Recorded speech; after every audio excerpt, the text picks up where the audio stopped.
আজ সকাল থেকেই আকাশটা পরিষ্কার। আমি ঘুম থেকে উঠে চায়ের পেয়ালাটায় একটা চুমুক দেব এমন সময় অবন্তীদি এসে বলল, ধুস, অনেকদিন তো হলো। রুদ্রর কাছে তো সেই মতো একটাও ভালো কেস এলো না, বুঝলি? আমি একটু ঠাট্টার সুরে বললাম, তাতে তোর কি? তুই তো আর গোয়েন্দা নয়। আর রুদ্রদার আগের কেসটায় সরকারের ওপর মহল দিয়ে যা টাকা পেয়েছিল তা দিয়ে ওর শুয়ে বসে চলে যাচ্ছে। রুদ্রদা একটু বারান্দায় দাঁড়িয়ে সিগারেট টানছিল আর বাইরে রাস্তার দিকে চেয়েছিল। আমি জানি ওর এখন সুখের দিন চলছে, কিন্তু কখন যে কেস এসে হাজির হবে তার ঠিক নেই। আমাদের কথা বোধ করি শুনতে পেয়েছিল, তাই ভিতরে এসে বলল, বাহ, আমার কেস নেই তাতে আমার কোনো ভ্রুক্ষেপ নেই। উনি কোথা থেকে এলেন হা হুতাশ করার জন্য? দি, এটাকে কি বলে জানিস? অবন্তীদি একটু ওর চুলের নিচের দিকটা পাক খাইয়ে সগর্বের সাথে বলল, কি বলে শুনি? রুদ্রদা হেসে বলল, এটাই হলো যার বিয়ে তার হুঁশ নেই, ওদিকে পাড়াপড়শি ঘুম নেই। অবন্তীদি গলাটা উঁচু করে বলল, তোরা আর কি বুঝবি? আমি তোর আগের কেসগুলোর কথা ডিটেলসে লিখে রাখছি, আর কদিন পর থেকে ঠিক করছি আমি গোয়েন্দা গল্প লেখা শুরু করব। আর যখন মানুষ আমার গল্প পড়া শুরু করবে, আমার বইগুলো তখন দেখবি বাংলার লোকেদের হাতে হাতে ঘুরবে, বুঝলি? আমি এমনিতেই চা খাচ্ছিলাম। অবন্তীদির লেখক হওয়ার কথাটা শুনে একটা ছোট্টখাটো বিষম খেলাম। কাশিটা একটু সামলে নিয়ে বললাম, এটাই বাকি ছিল। ভালো তো, রুদ্রদা তোকে লেখার সময় হেল্প করে দেবে। রুদ্রদাও দেখলাম আমার কথাটা শুনে হাসলো। রুদ্রদা বলল, ঠিক আছে, মেনে নিলাম কিছু কিছু কেসে নেওয়া যেতেই পারে তোকে, তবে তার বদলে ভালো কিছু রান্না করে খাওয়াতে হবে আমাদের। কি ঠিক বললাম টনি? আমি একটু মাথা নাড়িয়ে বললাম, রুদ্রদা, একটু সামনের রবিবার কুচি পাঁঠার মাংস হলে কেউ নয়? আর দিয়ের থেকে ওটা ভালো আশা করি এ বাড়িতে কেউ রান্না করে না। দিদি বলে উঠল, ওই পারবি? সারাদিন পড়ে পড়ে থাকবি আর এটা খাবো ওটা খাবো বলে হুকুম দিবি, তাই তো? রুদ্রদা বলল, আহা, রাগ করে না দি। 10টা না 5টা না, একটাই তো দিদি বল। আর বললাম তো, এরপর ভালো একটা কেস এলেই তোকে নিয়ে যাব। এখনই যদি কেস আসে এখনই নিয়ে যাব, প্রমিস। আসলে দাদা বোনের এইসব ঝগড়া লেগেই থাকে। ওগুলো দেখতে বেশ ভালোই লাগে আমার। আমি তো বেশ উপভোগ করি। আমার সাথেও লাগে মাঝে মাঝে। কিন্তু কথা চলার মাঝেই হঠাৎ করে আমাদের চমকে দিয়ে টেলিফোনটা বেজে উঠল। রুদ্রদা তাড়াতাড়ি এগিয়ে গেল ফোনটার দিকে, তারপর তুলে নিয়ে বলল, হ্যালো, রুদ্র বলছি। ও ও, সোম আঙ্কেল, বলুন বলুন, শরীর ঠিক আছে তো? কি, খুনের চেষ্টা? তাও আপনাকে? হুম, আচ্ছা, হ্যাঁ ঠিক আছে, আমি এখন ফ্রি আছি, চলে আসছি। হ্যাঁ হ্যাঁ হ্যাঁ, রেডি হয়েই বেরিয়ে পড়ব। আপনি সাবধানে থাকুন। রুদ্রদা গম্ভীর মুখে ফোনের রিসিভারটা নামিয়ে রেখে বলল, কলকাতার হাইকোর্টের প্রাক্তন প্রধান বিচারপতি নিরঞ্জন সোমকে একটা লোক বাড়িতে এসে খুন করার চেষ্টা করেছে। আমার এক্ষুনি বেরোতে হবে। অনি, তৈরি হয়ে নে, কুইক। অবন্তীদি ওর দিকে তাকিয়ে কিছু একটা বলতে যাচ্ছিল, তার আগেই রুদ্রদা বলল, চল, কাকা আমার পরিচিত, কোনো অসুবিধা হবে না আশা করি। তবে আজ যাচ্ছিস চল, গল্পের প্লট পেয়ে যাবি, কিন্তু এদিক ওদিক কিন্তু নিয়ে যেতে পারবো না। ওটা তোকে অনির কাছে পরে শুনে নিতে হবে। আমি জানি ও অবন্তীদির সাথে যতই ঝামেলা করুক, তবে ভালোবাসেও খুব। অবন্তীদি হাসি মুখে বলল, দাঁড়া, আমিও তৈরি হয়ে আসি। আমি আর রুদ্রদা 2 মিনিটে তৈরি হয়ে নিলাম। তাড়াতাড়ি আমাদের ট্যাক্সি ড্রাইভারকে কল করে দেওয়া হলো। দিদি রেডি হওয়ার আগেই সাথে সাথেই বাইরে মোটর গাড়ির শব্দ শুনতে পেলাম, আর সেটা আমাদের বাড়ির নিচেই থামলো বলে মনে হলো। আমরা 3 জনে তাড়াতাড়ি গাড়িতে উঠে ঠিকানা বলে দিতেই গাড়ি স্টার্ট দিয়ে দিল। দিদি দেখলাম ওর হাতে একটা ছোট নোটবুক আর একটা নতুন ফাউন্টেন পেন সাথে নিয়েছে। আমি যেতে যেতে রুদ্রদাকে বললাম, আচ্ছা রুদ্রদা, উনি সেই মিস্টার সোম, তাই না? রুদ্রদা বলল, হ্যাঁ, প্রাক্তন কলকাতা হাইকোর্টের প্রধান বিচারপতি। সেই দিন দেখাও তো হয়েছিল আমাদের সাথে। আসলে প্রায় মাস তিনেক আগে লালবাজার থানার বড়বাবু শান্তনুবাবুর মেয়ের বিয়েতে গিয়েছিলাম আমি আর রুদ্রদা। সেইখানে নিমন্ত্রিত বড় বড় লোকেদের মাঝে এই নিরঞ্জন সোমও এসেছিলেন। শান্তনুবাবু রুদ্রদাকে পরিচয় করিয়ে দেওয়ায় সাথে সাথে তিনি ওর খুব প্রশংসাও করলেন, আর এও বলেছিলেন যদি দরকার হয় তবে নিশ্চয়ই ফোন করবেন কোনো না কোনো দিন। কিন্তু সেই দরকারটা যে এমন হবে তা আশা করিনি আমি। রুদ্রদা বলল, উনি ভদ্রলোক এত বছর কোর্টের প্রধান বিচারপতি হিসেবে কাজ করেছেন, কিন্তু শেষ বয়সে এসে এই পুরনো একটা বাগান বাড়ি কিনে কলকাতা শহরে একা থাকতেন নিরিবিলিতে। তাহলে তাহলে ওনাকে কেউ খুন করতে চাইবেই বা কেন? এটাই তো বড় প্রশ্ন। অবন্তীদি পাশ থেকে বলল, দাঁড়া, ধৈর্য ধরে বস, ওখানে গেলেই তো জানতে পারবি। গাড়িতে আর তেমন কিছু কথা হয়নি। বাড়িটা বেশ দূরে, উত্তর কলকাতার পুরনো রাস্তার পাশে নিরিবিলি একটা বাগান বাড়ি। পৌঁছলাম তখন প্রায় বেলা 12টা বাজে। গাড়ি থেকে নেমেই দেখলাম এ তো আমাদের চেনা পরিচিত জিপ দাঁড়িয়ে আছে বাইরে। এটা শান্তনুবাবুর পুলিশ জিপ, চিনতে ভুল হওয়ার কোনো প্রশ্নই নেই। রুদ্রদা ওটা দেখল, তারপর আমার দিকে তাকিয়ে বলল, শান্তনুবাবু লোকটা বোগাস একেবারে। আসবে এইখানে আগে থেকে বলে না। ট্যাক্সিটা শুধু শুধু ভাড়া করলাম। ভাড়া চুকিয়ে ট্যাক্সিটা রাস্তার ধুলো উড়িয়ে চলে গেল। কলকাতার মতন শহরে এত বড় একটা বাগান বাড়ি কিনে থাকার ক্ষমতা যার আছে, তাকে হত্যা করতে যে কেউ চেষ্টা করবে এটাই স্বাভাবিক। সত্যি বেশ বড় দোতলা একটা বাড়ি। তেমন একটা জাঁকজমক নেই বটে, কারণ পুরনো হওয়ার দরুন বাড়ির রং ততদিনে ফিকে হয়ে গেছে। বড় গেটটা খুলে সামনের সাজানো বাগান দিয়ে এগিয়ে যেতে যেতে চোখ পড়ল ওপরের দোতলার বারান্দার দিকের অংশটায়। অসম্ভব সুন্দর রং বেরঙের ফুলের টব শোভা পাচ্ছে সেখানে। অবন্তী দিত দেখলাম ওগুলো দেখে বেশ খুশি হয়েছে। একটা চাকর এসে দরজা খুলে দিল, তারপর বলল, বাবু ও পড়ে আছেন, একটু ভেঙে পড়েছেন, তবে আপনারা গেলে হয়তো মনে বল পাবে। আমরা সিঁড়ি দিয়ে ওপরে উঠে গেলাম। বাড়ির বয়স হলে কি হবে, নিরঞ্জন বাবুর এলেম আছে বটে। দেশ বিদেশের দামি দামি ফুলদানি আর ঘর সাজানোর জিনিস দিয়ে পুরো নিচের বসার ঘরটা ঠাসা। দেখেই বোঝা যাচ্ছে এই শখের জন্য ঘর সাজাতে ব্যবহার করা হয়েছে। দোতলায় যাওয়ার সময় সিঁড়িতে উঠতে উঠতে রুদ্রদা বলল, দেখ দি, তুই যে সব সময় আমার বিয়ের খোঁটা দিস, দেখে নে, বিয়ে না করে টাকা জমালে কত দামি দামি জিনিসপত্র দিয়ে ঘর সাজানো যায়। এর জন্য চিরকুমার ব্রত অবলম্বন করাই যায়। অবন্তীদি একটু মুখ ঘুরিয়ে বলল, মরণ দশা। আমরা গিয়ে একটা বড় হলঘর পেরিয়ে প্রবেশ করলাম সেই দোতলার বারান্দায়। দোলনার উপরে বসে নিরঞ্জনবাবু সোফায় বসে থাকা শান্তনুবাবুর সঙ্গে কথা বলছেন। রুদ্রদা আর আমাদের আসতে দেখে মিস্টার সোম নিজেই দোলনা থেকে উঠে এসে আমাদের আমন্ত্রণ জানিয়ে বললেন, আসো আসো রুদ্র, বসো। ও, নিরঞ্জন সোম মানুষটির বর্ণনাটাই তো দেওয়া হয়নি। রুদ্রদা বলেছে লেখার সময় সামনের মানুষের একটা বর্ণনা দিয়ে দিতে। আমি তাই করলাম। নিরঞ্জন সোম বেশ শক্তপোক্ত মানুষ, বয়স হয়েছে বেশ, তবে তার মেরুদণ্ড কিন্তু এখনও সোজা। মাথায় সমস্তটা সাদা চুল, ফর্সা রং, যদিও চামড়াটা এখন কুঁচকে গেছে। ছিপছিপে শরীর আর প্রায় রুদ্রদার মতোই লম্বা, 6 ফুটের কাছাকাছি তো হবেই। শান্তনুবাবু আমাদের বরাবরই চেনা।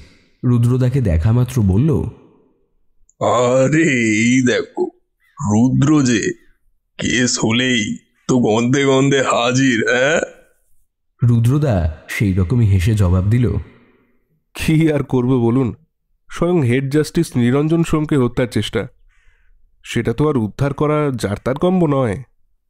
শান্তনুবাবু হো হো করে হেসে উঠলেন। রুদ্রদা আর আমাকে মিস্টার সোম আগেই চিনতেন, কিন্তু অবন্তীদিকে চেনার কথা না। রুদ্রদা তাই ওর পরিচয় করিয়ে দিল, আর এও বলল যে ও নাকি লেখক হতে চায়। কেসের ব্যাপারে প্লট বোঝার জন্য আমাদের সাথে এসেছে। মিস্টার সোম তো বেজায় খুশি হয়ে বললেন, ভেরি গুড, ভেরি গুড। তোমরা এসেছো, আমার একটু এখন তাও হালকা লাগছে। আঙ্কেল, আপনি তো ভালোই মানুষ। যাকে কয়েক ঘন্টা আগে হত্যার চেষ্টা করা হয় তার মুখে এমন সাহস আর হাসি সচরাচর দেখা যায় না। রুদ্র, আমি আইনের সাথে যুক্ত আছি প্রায় 25 বছর। এখন রিটায়ারমেন্ট নিয়েছি বটে, তবে অপরাধী দেখলেই তার মনে কি চলছে তা বলতে পারি। কিন্তু আজ সেই অপরাধীর কোনোভাবেই আমায় মারার ইচ্ছে যেন ছিল না। সে শুধু আমায় হয়তো আজ ভয় দেখাবার জন্যই এসেছিল, কিন্তু তার কথাবার্তা শুনে মনে হলো সে হয়তো পরেও তার বদলা পুরো করতে আসবে। এমনকি সেই আততাই আমায় একটা নাম অব্দি বলে গেছে। স্ট্রেঞ্জ, অদ্ভুত ঘটনা তো। এ আবার কখনো হয় নাকি? তাই তো রুদ্র তোমাদের সঙ্গে সঙ্গে ডেকে নিলাম। হয়তো পরেও আমার ওপর হামলা হতে পারে বা খুন করার চেষ্টাও হতে পারে। রুদ্রদা বলল, আপনি একটা কাজ করুন, সেই লোকটা আসা থেকে পরপর কি হয়েছে সবটা আমাদের খুলে বলুন। আমি সবটা শুনে তবেই নিজের সিদ্ধান্তে আসতে পারবো। চাকর আমাদের জন্য 1 কাপ করে কফি দিয়ে গেছে। সেটা তুলে একটা চুমুক দিয়ে নিরঞ্জনবাবু বলা শুরু করলেন।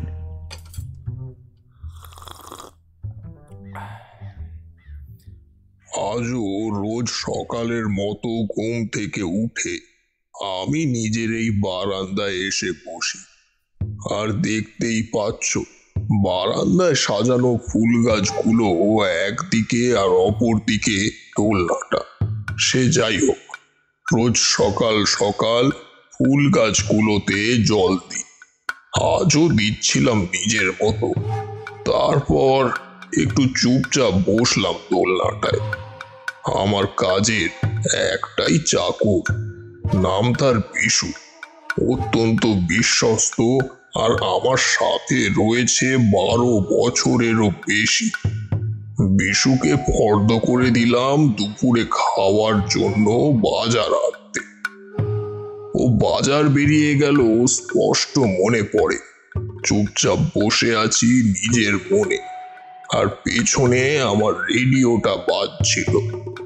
গান ভেসে আসছিল কানে তখন। তাই হয়তো শব্দটা ঠিক করে ঠাউর করতে পারি। ব্যালকনিতে যে একটা লোক এসে দাঁড়িয়েছে তা খেয়ালই করতে পারিনি। পাশের ওই বড় আম গাছটা দেখছো তো, ওই গাছটারই একটা ডাল বেয়ে লোকটা উপরে উঠে আসে। আমি অপর দিকে চেয়ে লোকটা নিঃশব্দে আমার কাছে এলো। তারপর হঠাৎ করেই আমায় চমকে দিয়ে আমার সামনে এসে দাঁড়ালো। লোকটার চেহারা সাধারণ ভেতো বাঙালির মতো গরমের, কিন্তু তার মুখে একটা কালো রঙের বড় মাস্ক পরা, আর তার মাথা আপাদমস্তক টুপিতে ঢাকা। তাই তার মুখ দেখার প্রশ্নই হয় না। এমনিতেই আমার বয়স হয়েছে, বাড়ি দিয়ে বেরোতে পারি না। আচমকা লোকটা এসে আমার সামনে কেমন একটা অদ্ভুত খ্যানখ্যানে গলায় বলে উঠল, না, উঠতে হবে না। আপনি আপনি আমায় চিনবেন না, তবে তবে আপনাকে কিছু পুরনো স্মৃতি মনে করাতে চাই। আমি তো তাজ্জব বনে গেলাম। জোরভাবে বলে উঠলাম, এইসব হচ্ছেটা কি? আমার সাথে রসিকতা? তুমি জানো আমি কে? সে আমার কথাটা যেন শুনতেই পেল না। অদ্ভুত একটা প্রশ্ন করে বসলো। আচ্ছা জজ সাহেব, আপনার 5 বছর আগে একটা কেস, গোবিন্দ নস্করের কথা মনে আছে, যাকে আপনি ফাঁসি কাঠে ঝুলিয়েছিলেন? জীবনে এত কেস দেখেছি, তাই মনে না থাকারই কথা, কিন্তু এটা আমার বেশ মনে ছিল। একটা গোবেচারা জাতীয় মানুষ, কিন্তু সে নাকি ছোরা মেরে খুন করেছে একটা লোককে। প্রথমে দয়া হলেও পরে লোকটার অপরাধের কথা ভেবে ওকে ফাঁসির রায় দিয়েছিলাম। আমি তৎক্ষণাৎ লোকটাকে বললাম, তুমি ওই লোকটার ফাঁসির বদলা নিতে এসেছো নাকি? তবে জেনে রাখো, যার যেটা সাজা আমি তাকে ততটাই সাজা দিই, এবং সেটা আইনত। তাতে আমার কিছু আসে যায় না। লোকটা হঠাৎ আমাকে চমকে দিয়ে পকেট থেকে বার করে আনলো একটা ধারালো ছুরি।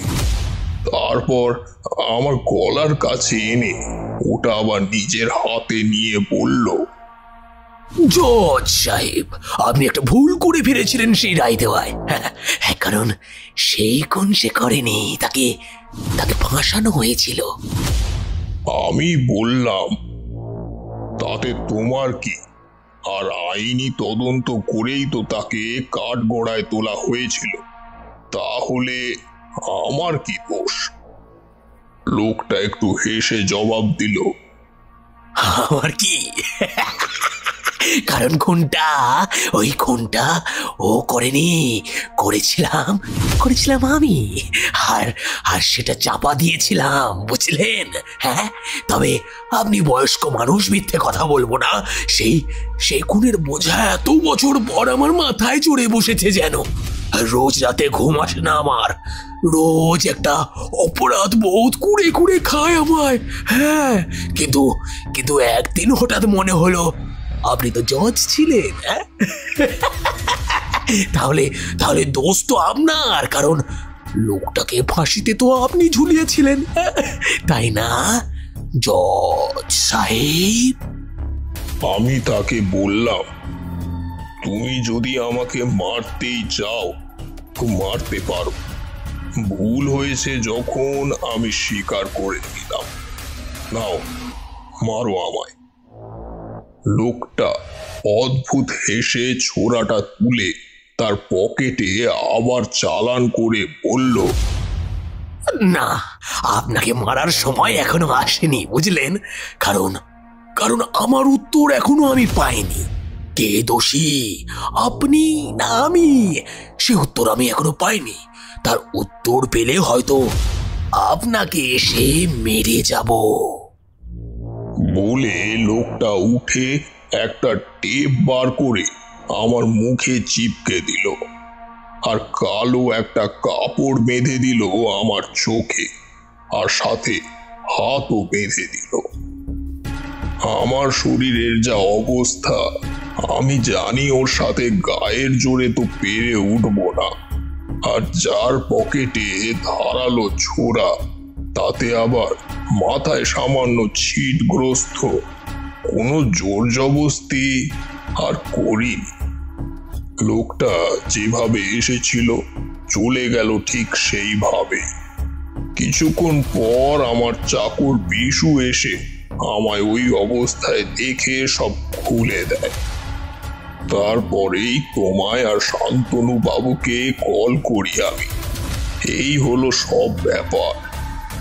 শান্তনুবাবু সবটা শুনে বললেন, সে কি মশাই, এ তো পাগলের কাজ বলে মনে হচ্ছে। না হলে শুধু শুধু কষ্ট করে একটা লোক আপনার দোষ ধরিয়ে দিতে এলেন কেন বলুন তো? রুদ্রদা এতক্ষণ চুপচাপ ছিল, এবার সে বলে উঠল, শান্তনুবাবু, আপনি হয়তো ভুলে যাচ্ছেন, লোকটা শেষে বলে গেছে তার ইচ্ছা হলে পরে সে আবার মিস্টার সোমকে খুন করতে আসবে। তাই উনি ঠিকই করেছেন আমাদের খবর দিয়ে। শান্তনুবাবু একটু আমতা আমতা করে বললেন, হ্যাঁ, তাও ঠিক কথা। তাহলে একটা কাজ করুন নিরঞ্জন বাবু, আপনার বাড়িতে আমি একজন পুলিশ মোতায়েন করে দিই, যখন আপনার প্রাণের আশঙ্কা আছে। মিস্টার সোম তাতে একটু হেসে বললেন, শুধু শুধু একটা বয়স্ক লোকের জন্য পুলিশ বসিয়ে কাজ নেই। তার থেকে আপনারা বরং দুজনেই সেই লোকটাকে ধরার ব্যবস্থা করুন। আর বিশু সব সময়ই আমার সঙ্গে থাকে, তাই আর চিন্তা করার কোনো কারণ নেই। রুদ্রদা বলল, তাই বরং ভালো, কিন্তু খটকাটা অন্য জায়গায়। আচ্ছা, লোকটার কথা বলার সময় পাগলামির কোনো লক্ষণ শরীরে ফুটে উঠেছিল কি? একটু মনে করে বলুন তো। নিরঞ্জনবাবু বললেন, না রুদ্র, সাধারণ। গলার স্বর, কথাগুলো এমন ভাবে বলে গেল যেন সবটাই স্বাভাবিক, কিন্তু লোকটার গলা যেন অদ্ভুত রকমের খ্যানখ্যানে, যেন জোর করে গলা পাল্টে কথা বলার চেষ্টা করছে। রুদ্রদা বলল, সে তো হবেই, হয়তো সে পরিচয় গোপন রাখতে চাইছে, তাই জন্য তার এমন প্রচেষ্টা। রুদ্রদা একটু সোফা ছেড়ে উঠে গিয়ে বারান্দার পাশেই থাকা আম গাছের দিকে এগিয়ে গেল। তারপর ভালো করে দেখে বলল, স্ট্রেঞ্জ, ডাল বেয়ে অনায়াসে যে কেউ উঠে আসতে পারে। তারপর এটা ওটা কথা চলল, তেমন বেশি দরকারি না। এর মধ্যে দেখি অবন্তীদি ঘটনা বলার সময় সবটা ওর ছোট নোটবুকে নোট করে নিয়েছে। সব কথা শেষ করে রুদ্রদা এবার উঠে বলল, নিরঞ্জনবাবু, আপনি চিন্তা করবেন না আর। লোকটা হয়তো আপনাকে বিব্রত করার জন্য ওই ভুল বিচার করার কথাটা বলেছে, আমি দেখছি। আর শান্তনুবাবু তো আছেই, আমরা আপনার কোনো ক্ষতি হতে দেব না। তাহলে উঠি আজ। আমরা সবাই নিরঞ্জনবাবুকে নমস্কার জানিয়ে বেরিয়ে এলাম ওনার বাড়ি ছেড়ে। শান্তনুবাবু ওনার কোমরের বেল্টটা ঠিক করতে করতে বলল, রুদ্র, বাড়ির দিকে যাবে তো? চলো, আমার জিপে করে ছেড়ে দিচ্ছি, যেতে যেতে কথাও হয়ে যাবে কিছু। আমরা উঠে পড়লাম শান্তনুবাবুর জিপে। রাস্তায় জিপে যেতে যেতে শান্তনুবাবু বললেন, কি মনে হচ্ছে তোমার এই কেসটা? আমার তো বাবু মাথায় কিছু আসছে না। আমার তো মনে হয় এ কোনো পাগলের কাজ। হয়তো কোনোদিন কাঠগোড়ায় দাঁড়িয়েছিল, আর আমাদের জজ সাহেব তাকে কঠিন শাস্তি দেন, তাই হয়তো এখন এত বছর পর সাজা দিতে ফিরে এসেছে। রুদ্রদা বলল, সব কিছু এত সহজ না শান্তনুবাবু। লোকটা যদি প্রতিশোধ নিতে আসতো, নিমেষেই আজ মিস্টার সোমকে খুন করতে পারত, কিন্তু সে তা করেনি। তার জন্যই লোকটাকে আমার একদম শিক্ষিত মাস্টার মাইন্ড মনে হচ্ছে। শান্তনুবাবু খালি বলল, কি জানি বাপু। গাড়িটা ততক্ষণে আমাদের বাড়ির নিচে গিয়ে দাঁড়ালো। আমরা গাড়ি থেকে নামলাম। রুদ্রদা শান্তনুবাবুর কাছে এগিয়ে গিয়ে বলল, শান্তনুবাবু, একটা কাজ করতে হবে আপনাকে, আর পুলিশের থেকে এ কাজ ভালো কেউ করতে পারবে না আশা করি। আপনি একটা কাজ করুন, ওই পুরনো যে কয়েদি, কি নাম যেন, গোবিন্দ নস্কর, ওর কেসের ফাইলটা একবার খুঁজে দেখুন, আর সব ডিটেলস আমায় জানান। আর লোকটার পরিবারে আর কে কে আছে সেই সব আমার চাই। যতটা তাড়াতাড়ি হয় ততই ভালো। শান্তনুবাবু একটু দীর্ঘশ্বাস ফেলে বললেন, সেই পুরনো ফাইল খোঁজা? উফ, সেই আবার ধুলো ময়লার স্তূপে হাত দেওয়া, পারি না। রিটায়ারমেন্টে এবার আমি নিয়েই নেব, দেখো। যাক, ঠিক আছে, তুমি যখন বলছো খুঁজে দেখবক্ষণ। রুদ্রদা একটু হাসল। গাড়িটা রাস্তার ধুলো উড়িয়ে বেরিয়ে গেল। সেই দিন বাড়ি ফিরে স্নান খাওয়া শেষ করে বসলাম। রুদ্রদা ওর ঘরে গেল, বলল কেসটা নিয়ে নাকি একটু ভাববে। আমি জানি এখন ওকে বিরক্ত করে লাভ নেই, তাই নিজের মতো চুপচাপ বসার ঘরে একটা বই খুলে পড়ছিলাম। এমন সময় ঘরের টেলিফোনটা হঠাৎ বেজে উঠল। আমি দৌড়ে গিয়ে ফোনটা কানে দিয়ে বললাম, হ্যালো। কিছুক্ষণ সব চুপচাপ। তারপর হঠাৎ করেই নিস্তব্ধতা ভেঙে ফোনের ওপারে একটা মহিলা কণ্ঠ শোনা গেল। রুদ্রবাবু, এত কৌতূহল ভালো নয়, কিন্তু যে যা দোষ করেছে তার থেকে কারোরই রেহাই নেই। সাজা তাকে পেতেই হবে, সে জজ হোক বা অন্য কেউ। আর সব কিছুতে নাক গলানো বন্ধ করুন, তাতে আপনারই মঙ্গল। বলে মুখের উপর ফোনটা কেটে দিল। রুদ্রদা মনে হয় ফোনের শব্দটা শুনেছিল। আমি ওই রকম দাঁড়িয়ে আছি দেখে বা আমার চুপসে যাওয়া মুখের দিকে তাকিয়ে সঙ্গে সঙ্গে ফোনটা কেড়ে নিল। তারপর কানের কাছে দিয়ে রিসিভারটা নামিয়ে রাখল। সোফার উপর বসে বলল, গলাটা কেমন ছিল? একটা মহিলার গলা রুদ্রদা। হুমকি দিল কিনা বলতে পারবো না, তবে তবে সাবধান হতে বলে দিল। রুদ্রদা আর কিছু বলল না, একটা সিগারেট জ্বালিয়ে ঘরের দিকে চলে গেল। ওর মুখ দেখে বোঝার উপায় নেই ওর মাথার ভিতর তখন কি চলছে। সারাদিন তেমন কিছু একটা ঘটেনি, কিন্তু রাতের বেলা হঠাৎ করেই শান্তনুবাবু ফোন করেছিলেন। ফোন স্পিকারেই ছিল। তিনি যা বললেন তা কিছুটা এই রকম। আরে হ্যালো রুদ্র, হ্যাঁ তুমি যে ওই গোবিন্দ নস্করের খোঁজ নিতে বলেছিলে না, বহু কষ্টে খুঁজে পেলাম ওই ফাইলটা। লোকটা নাকি একটু মাথায় ছিটগ্রস্ত ছিল আর মানসিক দিকও ঠিক ছিল না। হঠাৎ করেই একদিন কি হলো কেউ জানে না, লোকটা তার প্রতিবেশীকে ছুরি দিয়ে কুপিয়ে হত্যা করে। আর তারপরে সেই হত্যার কাণ্ড প্রতিবেশীর স্ত্রী দেখতে পান। সঙ্গে সঙ্গে পুলিশ আসে আর আদালতে মহিলাই বয়ান দেয় সেই খুন করেছে তার স্বামীকে। ব্যাস, তারপরেই মৃত্যুদণ্ড। আর তার বিচার করেছিলেন আমাদের নিরঞ্জন বাবু। এই হলো সবটা। কি প্যাথেটিক কাণ্ড বলো তো দেখি। আর হ্যাঁ, সব থেকে আশ্চর্যের একটা কথা বলি রুদ্র, তুমি আমার থেকে ওর ফ্যামিলি ডিটেলস চেয়েছিলে না, ওটা খুঁজতে গিয়ে একটা ইন্টারেস্টিং জিনিস খুঁজে পাই। লোকটার একজন নিজস্ব দাদাও আছে, যার নাম সুবিমল নস্কর, আর সে এই শহর কলকাতাতেই আছে। কিন্তু আশ্চর্যের বিষয়, সেই লোকটার পেছনে পুলিশ খোঁজ খবর নিয়ে জানতে পারে ওই প্রতিবেশী স্ত্রী, মানে ওই যার স্বামীকে লোকটার ভাই খুন করে, বুঝলে না, সুবিমল নস্করের সাথে নাকি মহিলার কিছু অবৈধ সম্পর্ক আছে। আর ব্যাপারটা বেশ মাখো মাখো, বুঝলে, যা হয় আর কি। ব্যাস, এখনকার মতো এইটুকুই ইনফরমেশন দিতে পারলাম।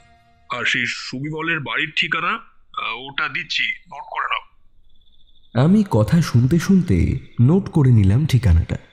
রুদ্রদা এবার টেলিফোনের রিসিভারটা রেখে দিল।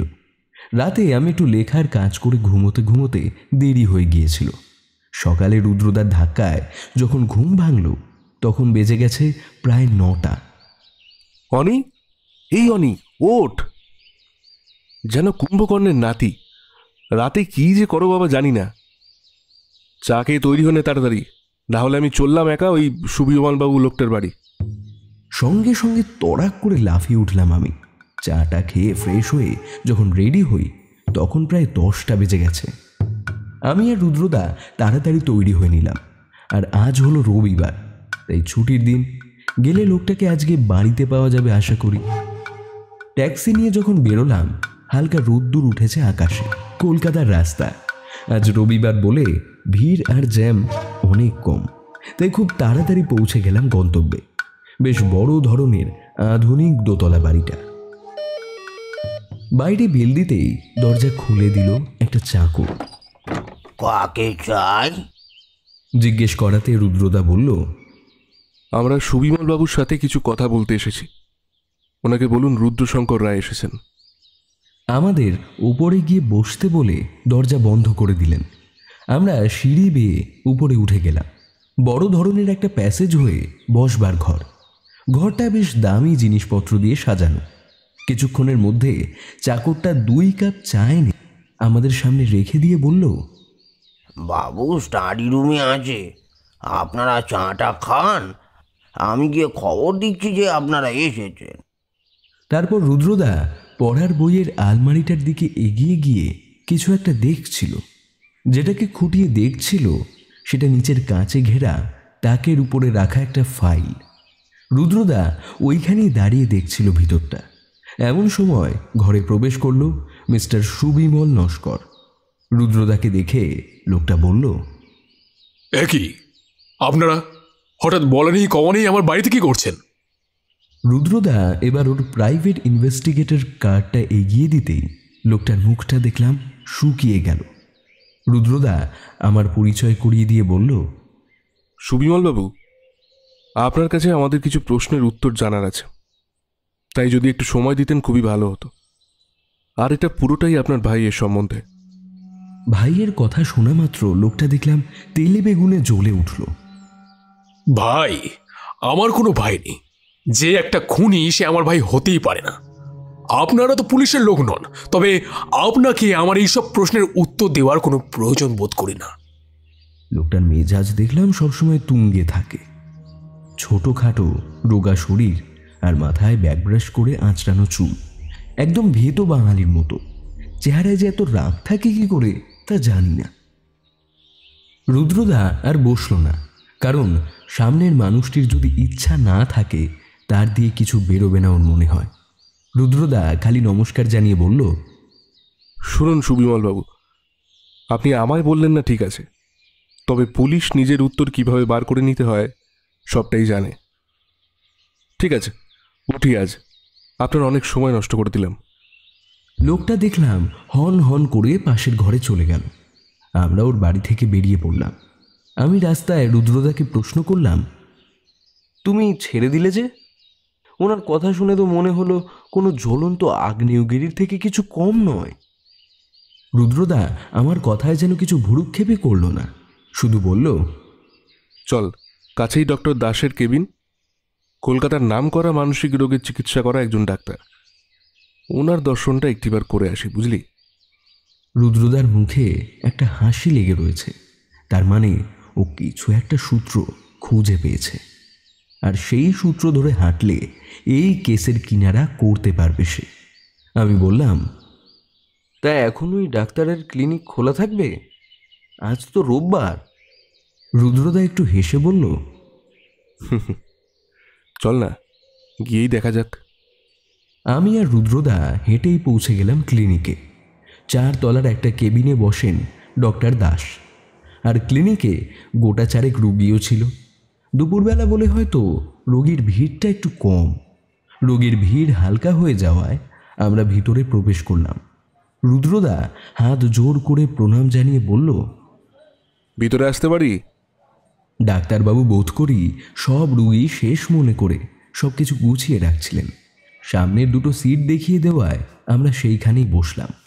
রুদ্রদা ওর কার্ডটা এগিয়ে দিতেই উনি বললেন, ও মাই গড, আপনি সেই স্বনামধন্য গোয়েন্দা? হ্যাঁ, বলুন বলুন, how may I help you? আর কিছু নেবেন? চা আর কফি? রুদ্রদা একটু হেসে বলল, আরে না না, এই দুপুরে ওইসব কিছু লাগবে না। আমার খালি একটা ইনফরমেশন চাই, ওটা পেলেই একটা মানুষের প্রাণ বাঁচাতে পারে ডক্টর দাস। উনি একটু উত্তেজিত হয়ে বললেন, অবশ্যই অবশ্যই, বলুন কি জানতে চান? রুদ্রদা সোজাসুজি কথাটা বলে দিল, আচ্ছা ডক্টর দাস, সুবিমল নস্কর এই নামের কোনো লোকের কি আপনি এর মধ্যে চিকিৎসা করেছেন? খুবই রিসেন্ট, ওনার ব্যাপারে একটু জানতে চাই। ডক্টর দাস একটু ভেবে বললেন, মনে থাকার কথা না, কিন্তু কেসটা অদ্ভুত জানেন। লোকটা বোধ হয় আগে কম বয়সে কিছু একটা বড় অন্যায় করেছে, আর সেটা এত বছর পরেও ওই অন্যায়ের অপরাধ বোধ জাগিয়ে তুলেছে। তাই নাকি রাতে ঘুমাতে পারেন না তিনি।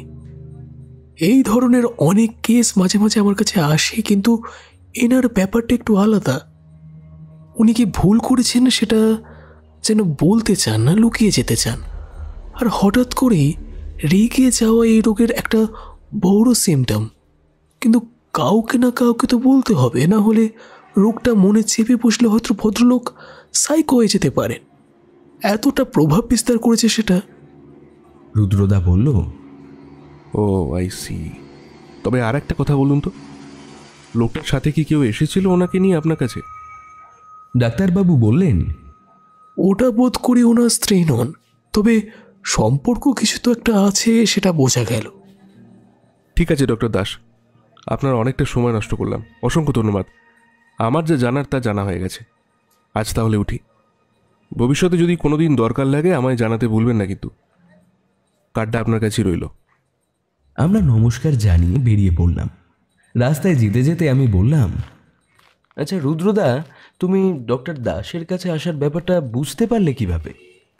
বুঝলি না, খুব সহজ। আলমারিটার কাছে ডক্টর দাসের একটা ভিজিটিং কার্ড চোখে পড়ল, আর লোকটার যা কথা বলার ধরন আর রেগে যাওয়া, তা দেখেই বোঝা যায় এর মানসিক কোনো রোগ আছে।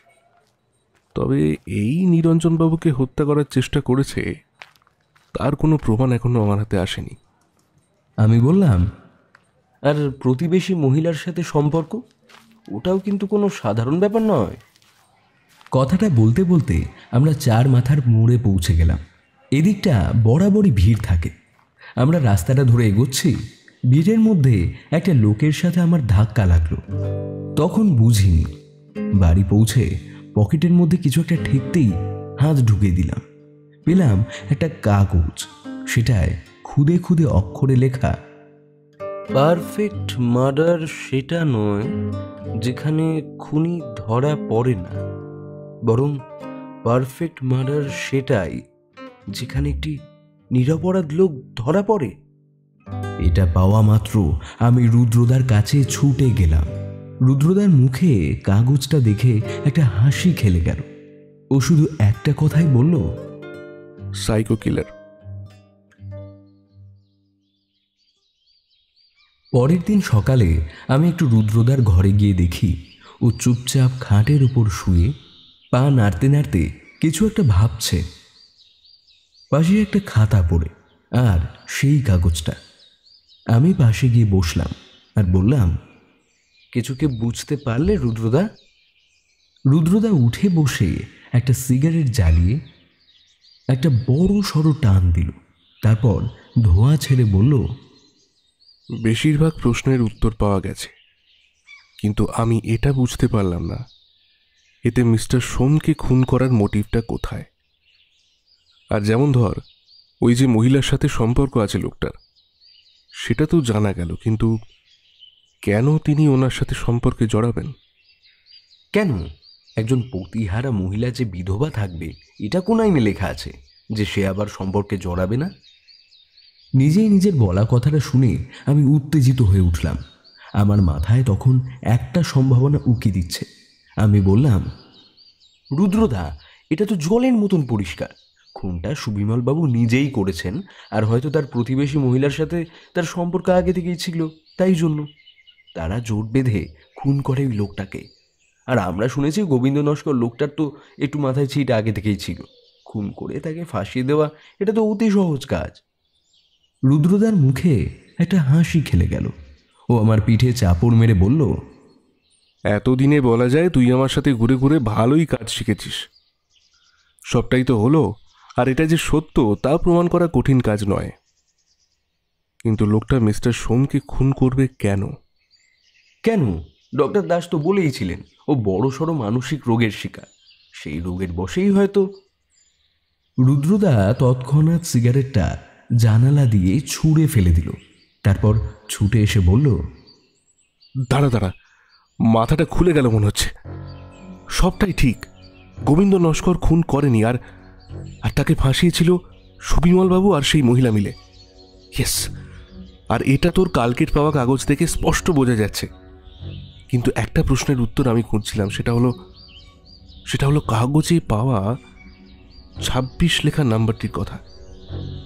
এতক্ষণ ভাবছিলাম ওই লেখাটা কোনো বই থেকে নেওয়া, আর সেটা তার কোড নাম্বার। কিন্তু না, আজকের তারিখটা কত হয়নি?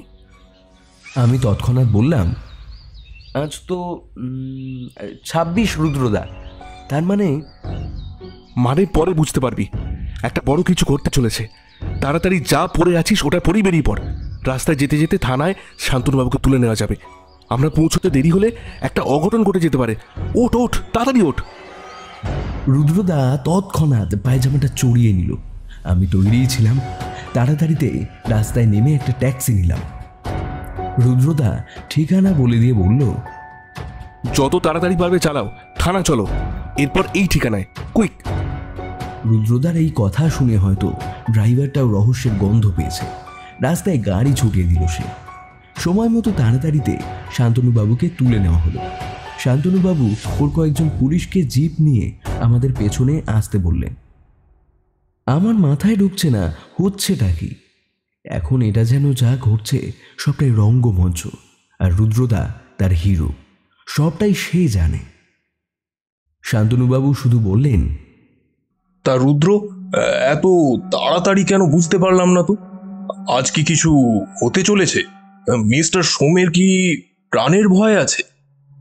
রুদ্রদা মাথা নাড়িয়ে উঁচু গলায় বলল, সুবিমল নস্কর লোকটা পুরো সাইকো, আর সেই মিস্টার সোমকে খুন করতে যায়নি আজ। কারণ ওর মানসিক দিকটা এমন, ওর অপরাধ বোধ ওকেই গিলে গিলে খাচ্ছে। তাই ভাইয়ের ওপর দোষ চাপানোর আগেও উনি সেই খুনটা করেছিলেন, আর সেটা তিনি জজ সাহেবের সামনে খুলে বলতে চায় আর তার প্রায়শ্চিত্ত করতে চায়। আর মিস্টার সোম? না, মিস্টার সোমকে ও কোনো ক্ষতি করবে না, এটা আমি 100% শিওর। আমার ভয়টা অন্য জায়গায়। তাড়াতাড়ি চলো ড্রাইভার, না হলে একটা অঘটন ঘটে যাবে। ড্রাইভার ঠিক গাড়ি চালাচ্ছে না প্লেন সেটা আমি জানি না, কিন্তু ওর গাড়ি চালানোর হাত যে কতটা দক্ষ তা আজ বোঝা গেল। ঠিক 8 মিনিটের মধ্যে 20 মিনিটের রাস্তা প্রায় গতি 60-এর নিচে নামতে না দিয়ে সে আমাদের পৌঁছে দিয়েছে। গাড়ির দরজা খুলে সবে আমরা নামতে যাব, জজ সাহেবের বাড়ির বারান্দা থেকে পরপর 2টো গুলির শব্দ হলো। রুদ্রদা যতটা জোরে হয় দৌড়ে গেল সিঁড়ি বেয়ে। আমি আর শান্তনুবাবু ওর পেছন পেছন বসার ঘর পেরিয়ে প্রবেশ করলাম বারান্দায়। কিন্তু সেইখানের যে দৃশ্য দেখলাম তাতে আমার চোখকে বিশ্বাস করতে পারছিলাম না। আমার হাত পা তখন বরফের মতো শীতল হয়ে এসেছে। রুদ্রদাও পাশে থ মেরে দাঁড়িয়ে। আমি আর শান্তনুবাবু ততক্ষণ বারান্দায় এসে হাঁপাচ্ছি। চোখের সামনে যেটা দেখছি সেটা কিছুটা এই রকম। সামনে বৃদ্ধ মিস্টার সোম দোলনাটায় বসে আছেন, ওনার মুখটা ফ্যাকাশে, আর তার ঠিক অপর দিকে রক্তে ভিজে আছে মেঝের সাদা পাথর। সেই রক্তর উৎস লক্ষ্য করলে দেখা যাবে একটা লোক চোখ উল্টে গুলিবিদ্ধ অবস্থায় পড়ে আছে সেখানে, আর গুলিগুলো ঠিক তার মাথায় করা হয়েছে, আর বন্দুকটা তার নিজের হাতে ধরা, অর্থাৎ তিনি নিজে আত্মহত্যা করেছেন। সেই মৃত পড়ে থাকা লোকটা আর কেউ নন, তিনি স্বয়ং আমাদের মিস্টার সুবিমল নস্কর। রুদ্রদা শুধু দাঁড়িয়ে থাকা অবস্থায় নিচু গলায় বলল, পারফেক্ট মার্ডার সেটা নয় যেখানে খুনি ধরা পড়ে না। হি প্রুভড দ্যাট।